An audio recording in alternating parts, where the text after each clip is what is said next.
ये कहानी है एक ऐसे कपल की जो कि अपने एक गलत फैसले के चलते एक खतरनाक दलदल में फंस जाते हैं, जिसमें वो अगले 12 घंटों तक फंसे रहते हैं। जिसके बाद उनका सामना जंगल में रहने वाले खतरनाक जीवों से होता है। तो आखिर वो इस दलदल से किस तरह से निकल पाते हैं, चलिए जानते हैं इस कहानी से। फिल्म का नाम है क्विकसैंड।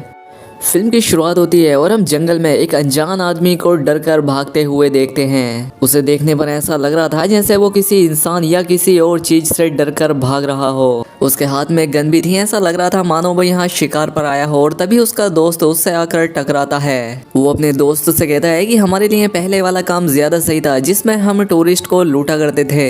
जिस पर उसका दोस्त कहता है कि तुम पागल हो गया, तुम्हें अंदाजा भी है इन सांपों की खाल की कीमत क्या होती है। बड़ी बड़ी कंपनियां इनकी खाल से पर्स और बेल्ट जैसी चीजें बनाती हैं। तभी उन्हें झाड़ियों में से किसी चीज की हलचल सुनाई देती है और वो फिर से वहां से भाग जाता है। अब दरअसल ये आया तो यहाँ पर सांपों का शिकार करने के लिए था और इसके हाथ में एक गन भी थी, लेकिन इससे फिर भी बहुत डर लग रहा था। तभी वो यहाँ ठोकर खाकर नीचे गिर जाता है और वो देखता है कि उसके पास यहाँ किसी इंसान का कंकाल पड़ा है और इसे देखकर इसकी हालत खराब हो जाती है। ये चिल्लाने लगता है। खैर अगले सीन में हमें सोफिया और जोश नाम के एक कपल को दिखाया जाता है जो कि एक होटल में आकर रुकते हैं और इन दोनों का रिश्ता ज्यादा सही नहीं चल रहा था। अब इतने में ही यहाँ पर इनका एक दोस्त मार्कस आता है। वो इन दोनों को पास ही में मौजूद एक जंगल के बारे में बताता है।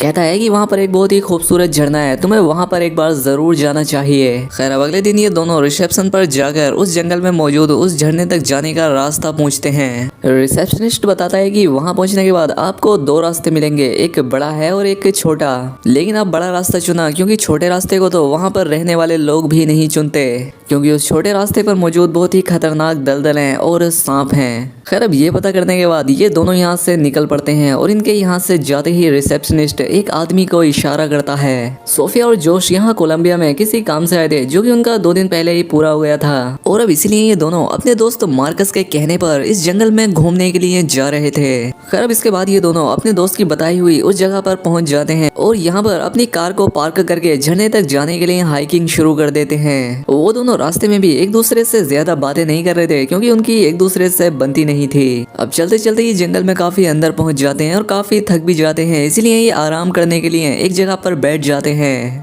लेकिन तभी वहाँ का मौसम खराब होने लगता है। जोश कहता है कि हमें वापस जाना होगा, लेकिन सोफिया कहती है कि अब हम झरने के काफी करीब आ गए हैं, अब हम वापस तो नहीं जा सकते। जिस पर जोश कहता है कि अगर हम बारिश में फंस गए तो पता नहीं हम यहाँ पर कब तक फंसे रहेंगे। और अब इसीलिए सोफिया को भी उसकी बात माननी पड़ती है और ये दोनों ना चाहते हुए भी अपनी कार की तरफ वापस जाने लगते हैं। लेकिन जब भी अपनी कार के पास पहुँचते हैं तो यहाँ पर ये पाते हैं कि एक स्ट्रेंजर इनकी कार को चुराने की कोशिश कर रहा था। ये यहाँ पर छिपकर ये सब देखने लगते हैं। अब जोश उस स्ट्रेंजर को भगाने के लिए जाने लगता है, लेकिन सोफिया उससे रोकती है, लेकिन वो उसकी कोई बात नहीं सुनता और अपना बैग यहीं पर रखकर उस स्ट्रेंजर को डराने के लिए चला जाता है। अब जैसे ही जोश उसके सामने जाता है वो स्ट्रेंजर गन निकाल लेता है और उससे उसकी जेब खाली करने के लिए कहता है। जोश उससे कहता है कि मेरे पास कुछ नहीं है, अगर तुम चाहो तो मेरी तलाशी ले सकते हो। जिस पर वो स्ट्रेंजर कहता है कि तुम्हारे साथ एक लड़की भी थी, वो कहाँ पर है। तभी सोफिया भी उसके सामने आ जाती है। वो अपना बैग उस स्ट्रेंजर के सामने फेंकती है और जैसे ही वो उस बैग को उठाने लगता है जोश पास ही में पड़े एक डंडे से उसे मारता है। इसके बाद ये दोनों भागकर जंगल में चले जाते हैं। वो स्ट्रेंजर इन पर गोलियां चलाता है, लेकिन अब वो इनसे बचते हुए वापस जंगल में चले गए थे। अब आगे जाने पर इन्हें वही रास्ता मिलता है जिस पर रिसेप्शनिस्ट ने इन्हें जाने से मना किया था, लेकिन वो स्ट्रेंजर इन पर अभी भी गोलियां बरसा रहा था। इसीलिए ये लोग उस रास्ते पर जाने के लिए मजबूर हो जाते हैं, क्योंकि इन्हें ऐसा विश्वास था कि वो स्ट्रेंजर इस रास्ते पर इनका पीछा नहीं करेगा और इसीलिए ये दोनों उस रास्ते पर चले जाते हैं। जोश वहीं पर छिप जाता है और सोफिया भागती रहती है। भागते भागते उसका सर एक पेड़ से टकरा जाता है। वो बेहोश हो जाती है। थोड़ी देर के बाद जब उसे होश आता है तो वो अपने हस्बैंड जोश को आवाज लगाने लगती है, लेकिन उसका हस्बैंड लापता था, उसका कोई अता पता नहीं था। लेकिन वो जैसे ही आगे बढ़ती है वो क्विकसैंड में फंस जाती है। दरअसल ये जमीन दलदल थी जो कि ऊपर से दिखने में एकदम नॉर्मल जमीन लगती है। अब उसके दलदल में फंसते ही जोश भी यहाँ पर आ जाता है। वो सोफिया से कहता है कि ज्यादा हेयर डोलो मत, मैं कुछ करता हूँ। इसके बाद वो एक पतली सी छड़ी लेकर सोफिया की तरफ डालता है, लेकिन वो छड़ी टूट जाती है। इसके बाद वो फिर से सोफिया से कहता है कि तुम ज्यादा हिलो मत, घबराओ मत,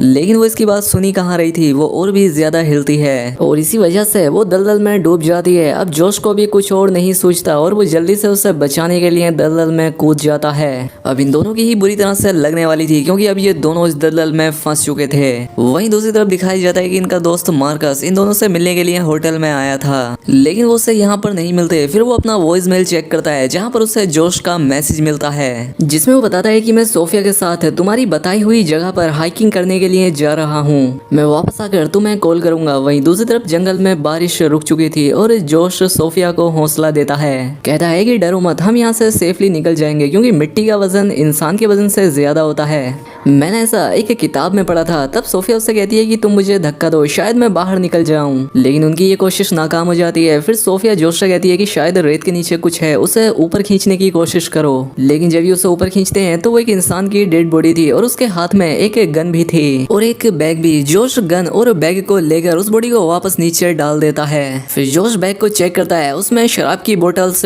टॉर्च, लाइटर वगैरह और भी कई सारा सामान था। फिर वो गन को चेक करता है, उसमें 2 गोली भी थी। फिर वो उस बैग को काट कर एक रस्सी बनाने की कोशिश करता है ताकि इस जगह से बाहर निकला जा सके। वहीं दूसरी तरफ होटल में मार्कस अभी भी इनका इंतजार कर रहा था। तभी वो उसी स्ट्रेंजर को रिसेप्शनिस्ट से बात करते हुए देखता है और साथ ही वो नोटिस करता है कि उसके पास जोश का बैग भी है। वो स्ट्रेंजर से पूछता है कि ये बैग तुम्हारे पास कहाँ से आया, और ये सुनकर वो स्ट्रेंजर यहाँ से भागने लगता है, लेकिन मार्कस उसे पकड़ लेता है और पुलिस को बुलाने के लिए कहता है। वहीं दूसरी तरफ ये लोग उस बैग को काट कर एक रस्सी बना लेते हैं, लेकिन वो रस्सी चट्टान तक पहुँचने के लिए काफी छोटी थी। इसीलिए जोश फिर से सोफिया को हौसला देता है कि अगर हम सुबह तक होटल नहीं पहुँचे तो मार्कस समझ जाएगा कि कुछ गड़बड़ है, जिसके बाद वो पुलिस को लेकर हमें ढूंढने के लिए आएगा। सोफिया कहती है कि ये जंगल बहुत बड़ा है, उससे पता कैसे लगेगा कि हम कहाँ पर हैं। तभी उनको बड़ से एक हेलीकॉप्टर गुजरता है जिसे देखकर ये दोनों बहुत चिल्लाते हैं ताकि उन्हें पता लग जाए कि जंगल में ये मुसीबत में हैं। लेकिन उनकी ये कोशिश बेकार जाती है और सोफिया भी अब हिम्मत हारने लगी थी, जिस पर जोश उसे फिर से समझाता है कि कल हम इसी वक्त होटल में बैठकर मार्कस के साथ इस बकवास सिचुएशन का मजा उड़ा रहे होंगे जिसमें अभी हम हैं। लेकिन सोफिया कहती है कि मुझे ऐसा नहीं लगता, जिस पर जोश कहता है कि तुम मेरा हौसला बढ़ाने की बजाय और कम कर रही हो, ऐसा क्यों कर रही हो तुम। तभी सोफिया की पीठ पर चींटियां चढ़ने लगती हैं, इसीलिए जोश उसे शराब की बोतल लेकर खुद पर डालने के लिए कहता है। अब इससे चींटियां भाग तो जाती हैं, लेकिन जहाँ पर उन्होंने काटा था वहाँ पर घाव हो जाता है। अब जोश भी हिम्मत हार चुका था, इसीलिए वो रोने लगता है। सोफिया कहती है कि अगर हम हेलीकॉप्टर पर अपनी राइफल का इस्तेमाल करते तो जरूर वो हमें सुन लेते।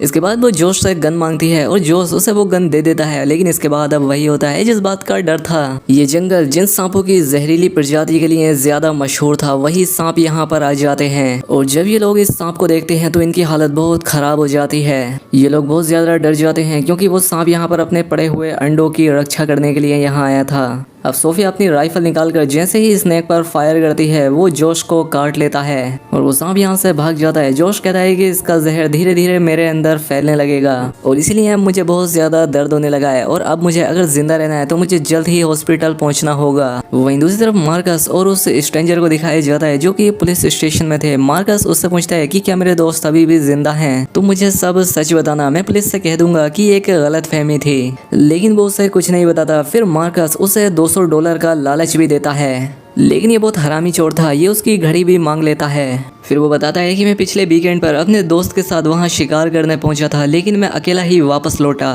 वहाँ पर बहुत सारे क्विक सैंड्स हैं, तुम्हारे दोस्तों की जान खतरे में है। फिर मार्कस पुलिस वालों से कहता है कि तुम मुझे बाहर जाने दो, मैं एक डॉक्टर हूँ। वहीं दूसरी तरफ जहर धीरे धीरे जोश के ऊपर असर दिखा रहा था, जिससे उसे बहुत दर्द होने लगा था और उसके दिमाग पर भी असर हो रहा था। सोफिया कहती है कि तुम शांत रहो वरना तुम्हारा दिल ज्यादा तेजी से धड़केगा और जहर और तेज चढ़ेगा।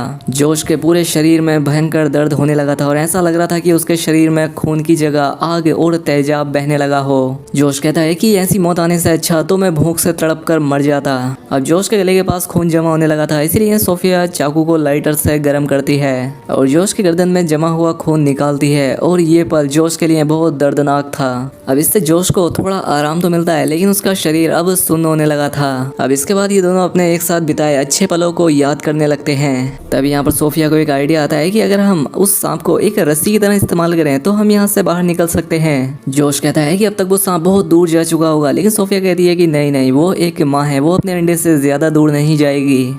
फिर वो अपने पास में ही मौजूद एक बाइनोकुलर से देखती है, वो सांप इनके पास में ही पड़ा था। लेकिन अब सोचना ये था कि सांप को पास बुलाएंगे कैसे, जिसके बाद वो अपने पास पड़े सामान को उस पर फेंकने लगती है। अब इससे परेशान होकर सांप फिर से इनके पास आने लगता है और जैसे ही ये सांप को मारने के लिए गन उठाती है, सांप इनकी आंखों से गायब हो जाता है क्योंकि इस बार वो इनके पीछे से हमला करने वाला था। सोफिया घूम नहीं सकती थी और अब जोश भी बेहोश था। फिर सोफिया चाकू से पीछे का देखती है। सोफिया अंदाजे से गोली चलाती है लेकिन वो उसे नहीं लगती और इसीलिए वो सांप उसे भी काट लेता है। वो उसके पूरे शरीर से लिपट कर उसे अच्छे से जकड़ लेता है, लेकिन सोफिया सांप का मुंह पकड़ लेती है क्योंकि वो उसे फिर से काटने वाला था। लेकिन इतने में ही जोश को होश आ जाता है और वो सांप को चाकू से मार देता है। फिर वो उस रस्सी को जो इन्होंने बैग काट कर बनाई थी उसे सांप के साथ बांध देती है। फिर वो उस रस्सी को चट्टान के ऊपर फेंकती है लेकिन नाकामयाब होती है। वो ऐसा बार बार करती है, वो लगातार ऐसा करती है, हार नहीं मानती और एक बार वो रस्सी उस चट्टान में फंस जाती है। वो बहुत खुश हो जाती है, वो पूरी जान लगाकर रस्सी को खींचकर दलदल से बाहर आ जाती है। बाहर आकर वो जोश को भी होश में लाती है और उसे अपना हाथ पकड़ने के लिए कहती है। जोश कहता है कि नहीं, ऐसा मत करो, तुम्हें जाकर मदद लानी होगी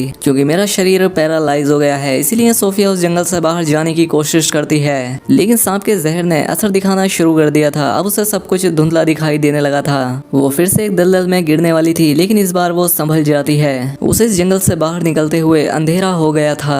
अब वो सब कुछ भूलने लगी थी कि आखिर वो कहाँ पर है और उसके साथ क्या हुआ था।